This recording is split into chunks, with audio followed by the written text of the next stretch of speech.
வணக்கம். என்ன செய்தி பார்க்க போறோம்னு கேட்டீங்கன்னா, மீண்டும் பொய் சொல்லி வலுவாக சிக்கிய செல்வ பெருந்தகை. வீடியோ மூலமாக உண்மை வெளியானதனால் அதிர்ச்சி. வச்சு செய்ய போகும் வருமான வரித்துறை. எத்தனையோ கோடி அடிச்சு வச்சிருக்கிறாரு திமுகவுடன் நெருக்கமா இருந்து கொண்டு. இப்போ அத்தனையும் வெளியே வரப்போது கம்பி என்ன போறார் என்பது மட்டும் நன்றா தெரியுது. தவளை தன் வாயால் கெடும் என்று சொல்லுவாங்க இல்லையா, அந்த மாதிரி தான் நம்முடைய செல்வ பெருந்தகை அவர்களும் பொய் சொல்லி மாட்டியிருக்கின்றார். அது என்ன செய்தி என்பதை விரிவா பார்க்கலாங்க. ரெண்டாவது, இணையதளத்துல 2 செய்தி வைரலாகி கொண்டு இருக்கிறது. அந்த செய்தி நம்ம சேர்த்தே பார்க்கலாம்.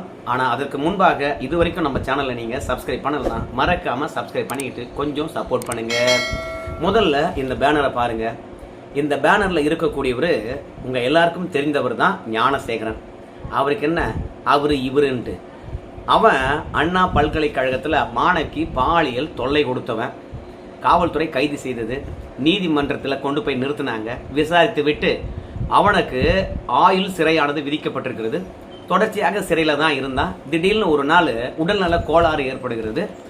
உடல்நல கோளாறு ஏற்பட்ட பிறகு மருத்துவமனையில் அனுமதிக்கப்படுகின்றான்.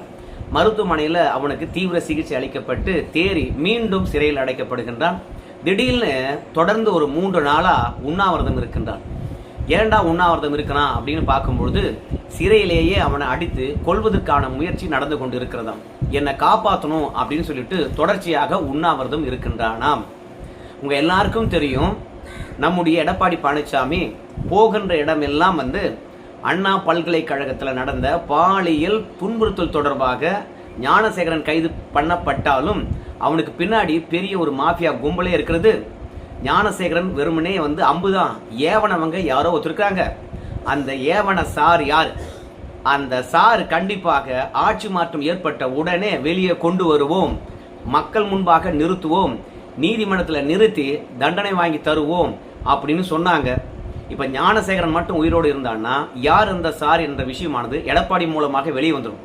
அதனால ஞானசேகரன் க்ளோஸ் பண்ணிட்டா யார் இந்த சார் என்ற விவரமானது வெளியே வராமே போயிடும். அதனால தொடர்ச்சியாக சிறையிலே பாத்தீங்கன்னா இந்த ஞானசேகரனை கொல்றதுக்காக ஐடியா பண்ணிட்டு இருக்காங்களாம், அடிச்சு துன்புறுத்துறாங்களாம். அதனால காப்பாற்ற வேண்டி 3 நாளா உண்ணாவிரதம் இருக்கின்றானாம். ஸோ ஞானசேகரன் அவனே சொன்ன ஸ்டேட்மெண்ட், நாம எதுவுமே திரிக்கவில்லை.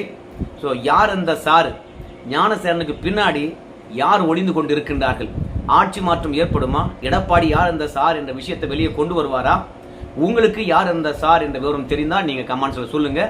இது முதல் செய்தி. ரெண்டாவது செய்தி இதை பாருங்க. திருச்சியில ஒரு கல்லூரியில வாக்கு செலுத்தப்பட்ட ஒட்டுமொத்த வாக்கு எந்திரங்களும் 3 அடுக்கு பாதுகாப்புடன் உள்ளே அடுக்கி வச்சிருக்காங்க. மே மாசம் 4ஆம் தேதி எடுத்து என்ன போறாங்க. பலத்த பாதுகாப்புடன் இருக்கக்கூடிய வாக்கு எந்திரத்துடைய ரூமுக்கு சில பேர் உள்ள போயிருக்காங்க. திடீர்னு ஒரு பெண் காவலர் அதை பார்த்துட்டு இருக்காங்க. பார்த்தவங்க ஏன் உள்ள வந்தீங்க அப்படின்னு கேட்கறாங்க. 2 அடுக்கு பாதுகாப்பை தாண்டி 3ஆம் அடுக்கு பாதுகாப்புக்கு நீங்க வந்திருக்கிறீங்க. எப்படி 2 அடுக்கு பாதுகாப்பை தாண்டி வந்தீங்க?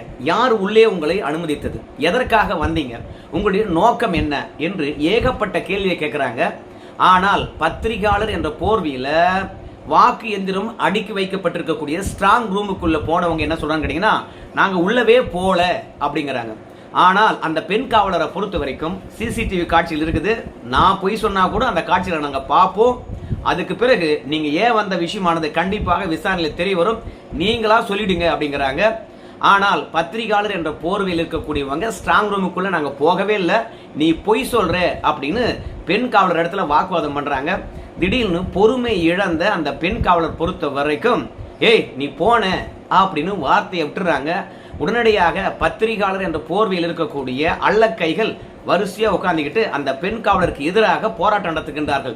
மன்னிப்பு கேட்டே ஆக வேண்டும், பெண் காவலராக இருந்தா என்ன வார்த்தை வேண்டுமானாலும் சொல்லலாமா, ஏ என்ற வார்த்தையை நீ ஏன் சொன்ன அப்படின்னு சொல்லிட்டு போராட்டம் நடத்தி கொண்டிருக்கின்றார்கள். திருச்சியில் இருக்கக்கூடிய பல பத்திரிகையாளரின் போர்வையில் இருக்கக்கூடிய திமுகவுடைய அல்லக்கைகள்.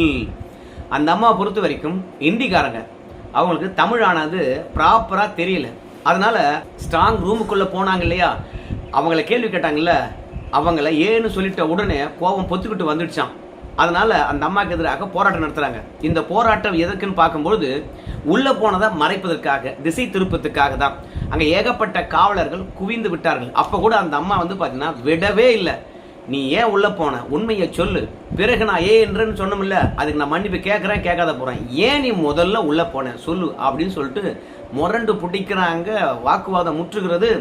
ஆனால் இந்த அல்லக்கைகளை பார்த்து RS பாரதி சொன்னாரு, அந்த வார்த்தை நம்மளால சொல்ல முடியாது. அப்போதெல்லாம் இவங்களுக்கு கோபமே வரல. ஆனா இந்த அம்மா ஏன்னு ஒரு வார்த்தை சொல்லிட்டாங்களாம், உடனடியாக கோபம் பொத்துக்குச்சான். ஸ்ட்ராங் ரூமுக்குள்ள எதற்காக போனீங்க என்ற விவரம் தெரியக்கூடாது என்பதற்காக உடனடியாக திசை திருப்புதல். அதனால திமுக காரனை பொறுத்த வரைக்கும் எப்படி வேண்டுமானாலும் சித்து வேலை காட்டுவான். யார் போர்வையிலும் உள்ள போய் சித்து வேலையை அரங்கேற்றி விடுவான். அதனால காவல்துறையை பொறுத்த வரைக்கும் ரொம்பவே கண்காணிப்புடன் இருக்க வேண்டும் என்பதுதான் நம்முடைய எண்ணம். அது மட்டும் இல்ல, தவேகாவில் செல்வன் ஒருத்தருக்கார். அவரு சேப்பாக்கம் திருவல்லிக்கேணி தொகுதியில போட்டியிடுகின்றார். அவரு தலைமை தேர்தல் ஆணையர்கிட்ட போய் ஒரு புகார் கொடுத்தார். என்ன புகார் என்று பார்க்கின்ற போது, திருவல்லிக்கேணி சேப்பாக்கம் தொகுதியில வந்து புர்கா அணிந்து கொண்டு வந்து ஓட்டு போட போறாங்க, அந்த ஓட்டு கள்ள ஓட்டா இருக்க பெரும்பான்மையான வாய்ப்பு இருக்கிறது, அதனால புர்கா அணிந்து கொண்டு வந்து ஓட்டு போடுறாங்க இல்லையா, அவங்களை கண்காணிக்க வேண்டும், கள்ள ஓட்டு கண்டிப்பா போட போறாங்க அப்படின்னு புகார் அளித்திருந்தார். ஆனா இப்படிலாம் போட முடியுமா? SIR பணிகள்லாம் முடிந்து விட்ட பிறகு இவ்வளவு பாதுகாப்பை எல்லாம் மீறி யாராவது உள்ள வருவாங்களா அப்படின்னு நாம நினைத்து கொண்டு இருக்கின்ற போது, திமுக காரன் 10 பேரை வரிசையா நிக்க வச்சு புர்கா அணிய சொல்லி கள்ள ஓட்டு போட பார்த்திருக்கான். அதிமுக காரங்க நேரா வந்துட்டாங்க. யாருங்க இவங்க வரிசையா வந்து ஓட்டு போட வந்திருக்காங்க, பூத் ஸ்லிப்பை காட்ட சொல்லுங்க அப்படின்னு சொல்லிவிட்டு பூத் ஸ்லிப்பை கேட்டதுதான் தாமதம். புர்கா அணிந்து வந்த பெண்கள் எல்லாம் ஓட்டம் அடித்து வெளியே ஓடுறாங்க. அப்போ இவ்வளவு கண்காணிப்புகள் இருக்கின்ற போதே இப்படி செய்யறான்னா, கண்காணிப்புகள் குறைவா இருக்கின்ற அந்த காலத்தெல்லாம் என்ன வேலை பார்த்திருப்பான், இவங்க எல்லாம் எப்படி வெற்றி பெற்றிருப்பாங்க அப்படின்னு நமக்கு என்ன தோன்றுகிறது. அது மட்டும் இல்ல, ஒரு பூத்துல போயிட்டு திமுக சக்கு சக்குன்னு 4 ஓட்டு போட்டுக்கிறான். உடனே தமிழக வெற்றி கழகத்தில் இருக்கின்ற இளைஞர்கள் அதை பார்த்துட்டு இருக்கிறாங்க, அவங்கள பிடிச்சி அடிச்சிருக்கிறாங்க. ஸோ அது வேற ரணகலம் ஆயிருக்குது. பிறகு அந்த 4 ஓட்டை எப்படி நீக்கிறது அப்படின்னு தேர்தல் ஆணையமானது யோசனை பண்ணிட்டு இருக்குதான். ஸோ மொத்தத்தில் திமுக காரனை பொறுத்த வரைக்கும் நேர்மையா ஜெயிக்க முடியாதுன்றதுனால துணிச்சலாக கடைசி நேரத்தில் கல் ஓட்டு போட ஆரம்பிச்சிருக்கானுங்க. அதுவும் இப்போ அம்பலம் ஆகியிருக்கிறது. இதெல்லாம் ஒரு புறம் இருக்க, நம்முடைய செல்வ பிறந்தை அவர்களை பொறுத்த வரைக்கும் கிட்டத்தட்ட ஒரு வாரத்துக்கு முன்பு என்று தான் நான் நினைக்கிறேன், கன்னியாகுமரியில ராகுல் காந்தி அவர்கள் பிரச்சாரம் பண்றதுக்காக வராரு. ஆனா ராகுல் காந்தியுடைய பிரச்சாரத்துக்கு செல்வ பிறந்தை அவர்கள் போயிருக்கணும். ஆனால் ராகுல் காந்தியை பொறுத்த வரைக்கும் செல்வ பிறந்தை அவர்கள் என்னுடைய பிரச்சாரத்துக்கு வர தேவையில்லை அப்படின்னு சொல்லிட்டாரு. அதற்கு 2 காரணங்கள் இருக்கிறது. ஒன்னு, அவர் திமுகவுக்கு சார்பாக செயல்படுகின்றார். 2வது, ராகுல் காந்தியினுடைய பேச்சை மொழி பெயர்க்கின்ற போது தப்பா மொழி பெயர்த்து விட்டார். அது ராகுல் காந்திக்கும் அசிங்கமா போச்சு. காங்கிரஸ்ல இப்படிப்பட்ட ஒருத்தன் தலைவனா, ஆங்கிலம் கூட தெரியலையே அடிமட்டத்தில். ஏன்னா தேசிய தலைவர்கள் வருவாங்க, அவங்க கிட்ட கருத்தை பரிமாறிக்கொள்ள வேண்டும். இவனுக்கு இங்கிலீஷே தெரியலனா எப்படி தேசிய தலைவர்கிட்ட வந்து கருத்துக்களை பரிமாறிக்கொள்வார்கள்?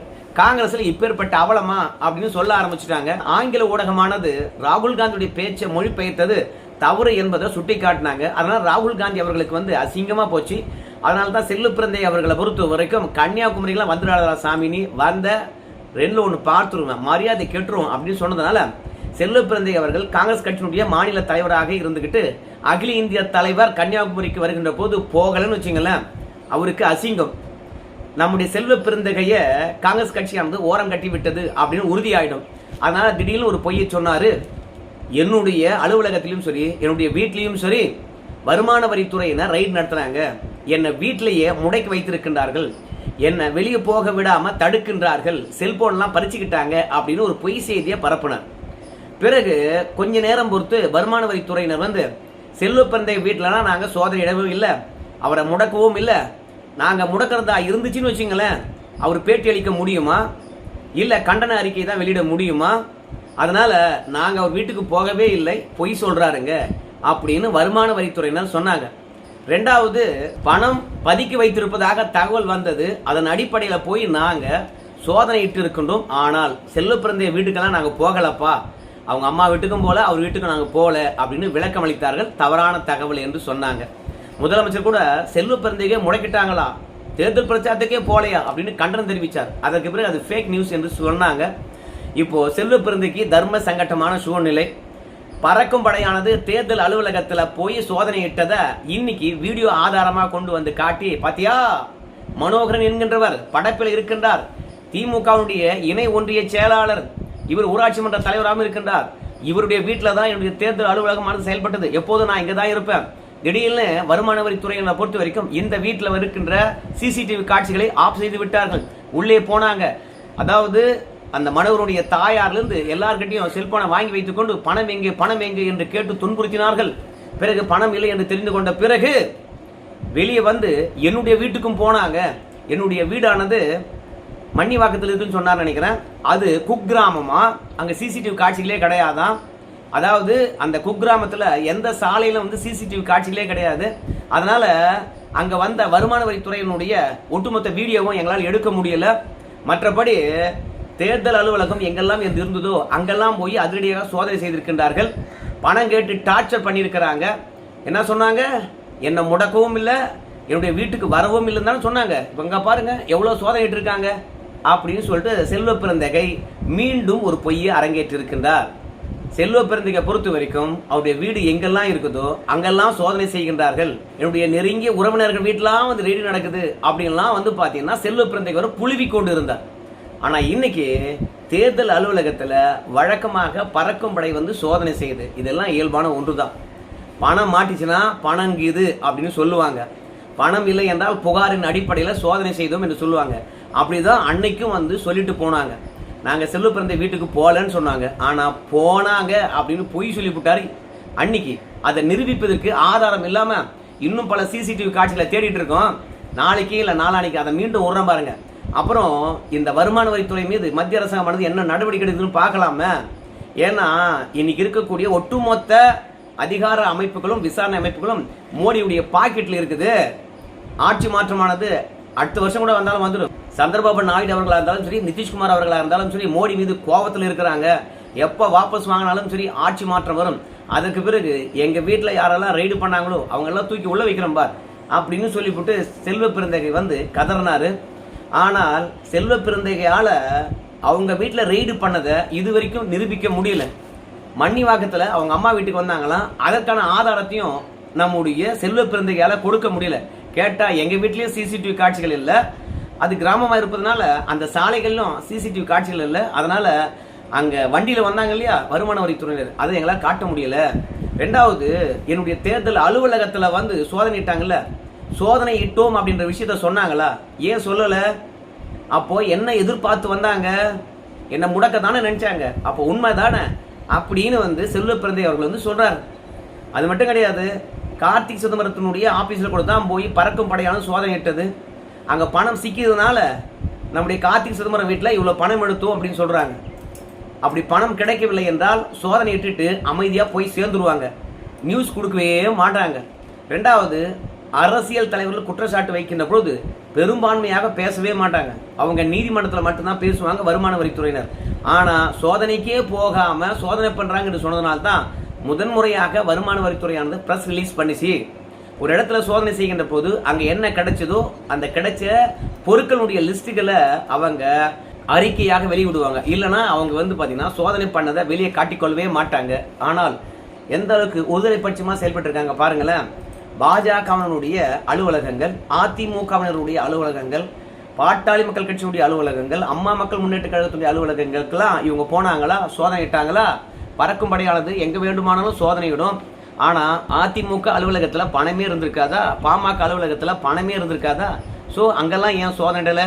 அப்போ எதிர்கட்சிகளை பழி வாங்க வேண்டும், முடக்க வேண்டும் என்பதற்காக மட்டும்தானே தேர்தல் அலுவலகத்துல போய் சோதனைட்டு இருக்காங்க அப்படின்னு ஏகத்துக்கு பேட்டி கொடுத்துக்கிட்டே கிடக்கிறாரு. ஆனால் கடைசி வரைக்கும் அந்த மனுஷனால என் வீட்டுக்கு வருமான வரித்துறை வந்தாங்க, சோதனையிட்டாங்க, என்னை முடக்கினாங்க, நான் வெளியே கொண்டு வந்த செய்தி உண்மைதான் அப்படின்னு கடைசி வரைக்கும் அவரால் நிரூபிக்கவே முடியல. ஆனால் மனோகரன் என்கின்ற ஒரு வீட்டில் சோதனையிட்டதை என் வீடு மாதிரி தான். 3 தேர்தலுக்கு அவர் வீட்டில் தான் நான் பணிமனையே அமைச்சிருந்தேன், தேர்தல் பணிமனையே அமைச்சிருந்தேன். அது என் வீடு மாதிரி தான். அங்கே சோதனை செய்தாலும் என் வீட்டில் சோதனை செஞ்சாலும் ஒன்று தான் அப்படின்னு பொய் சொல்லியிருக்கின்றார். ஸோ மொத்தத்தில் நம்முடைய செல்வ பிறந்தை அவர்களை பொறுத்த வரைக்கும் இந்த தேர்தல் ரிசல்ட் வந்த பிறகு காங்கிரஸ் ஆனது அவரை கழட்டி விட்டுரும். ஒன்று, திமுகவில் போனால் தப்பிக்கலாம், இல்லை என்றால் வருமான வரித்துறை மீது அபாண்டமாக பழி போட்டதனால நிச்சயமாக வருமான வரித்துறையானது சும்மா விடாது, கேஸ் போடுவாங்க. நம்முடைய செல்வ பிறந்தை அவர்கள் சொல்றது அத்தனையும் உண்மை என்றால் செல்வ பெருந்தகை ஏன் நீதிமன்றத்தை நாடலை? அதனால செல்வ பெருந்தகை தன் வீட்டிலையும் தன்னுக்கு சொந்தமான இடத்துலையும் ரெய்டு பண்ணாங்க அப்படின்னு சொன்னது பொய். வருமான வரித்துறையானது கண்டிப்பா நீதிமன்றத்தை நாடும். அப்படி இல்லைன்னா மீண்டும் ரெய்டு பண்ணாங்கன்னு பொய் சொன்னாங்கல்ல, மீண்டும் ரெய்டு பண்ணுவாங்க, ஆவணங்களை அள்ளுவாங்க, அப்புறம் அலேக்கா தூக்கி உள்ள வைப்பாங்க. கொஞ்சம் பொறுமையா இருக்க வேண்டும்.